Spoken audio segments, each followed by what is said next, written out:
জীবন বাঁচানোর জন্য হারাম খাওয়া যায়? হ্যাঁ, যতটুকু না হইলে না। আমাকে যদি প্রশ্ন করেন হুজুর মদ খাওয়া যায়, উত্তর হচ্ছে না, হারাম। কিন্তু একজন যদি বলে হুজুর আমি তৃষ্ণায় গলা ফেটে যায়, 3 দিন ধরে এক ফোঁটা পানি গলা দিয়ে পড়ে নাই, মরুভূমির মাঝখানে দেখলাম এক বোতল লেখা অ্যালকোহল, মদ খাওয়া যাবে? তখন উত্তর হচ্ছে যাবে। যতটুকু খাইলে আপনার জান বেঁচে যাবে, সুযোগ পেয়ে গট গট করে পুরোটা খাইতে পারবেন না, ঠিক কিনা? এজন্য বিষ্ণু ইসলাম দোয়া করতেন, আল্লাহুম্মা কফিনি বিহালালিকা আন হারামিক ওয়া আগনিনি বিফাদলিকা আম্মান সিওয়াক। আল্লাহ তুমি হারাম বাদ দিয়ে হালালকে আমার জন্য যথেষ্ট করে নাও। আমরা পড়ি আমিন।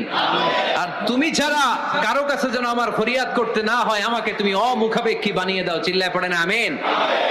এই দোয়াটা এই রেকর্ড হয়েছে, মুখস্থ করে নেবেন। আই রিপিট, আমি আবারও বলছি, আল্লাহুম্মা কফিনি বিহালালিকা আন হারামিক ওয়া আগনিনি বিফাদলিকা আম্মান সিওয়াক।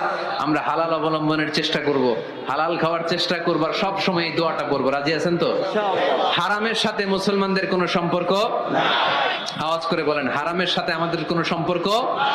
আমরা হালালকে বলবো ইয়েস, আর হারামকে বলবো।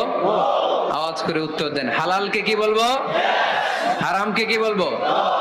আওয়াজ হয় নাই, সবাই বলতে হবে, হালালকে কি বলি, হারামকে কি বলে দিব। আল্লাহ আমাদের সবাইকে কথাগুলো বুঝার ও আমল করার তৌফিক দান করুক। আমরা পড়ি আমিন।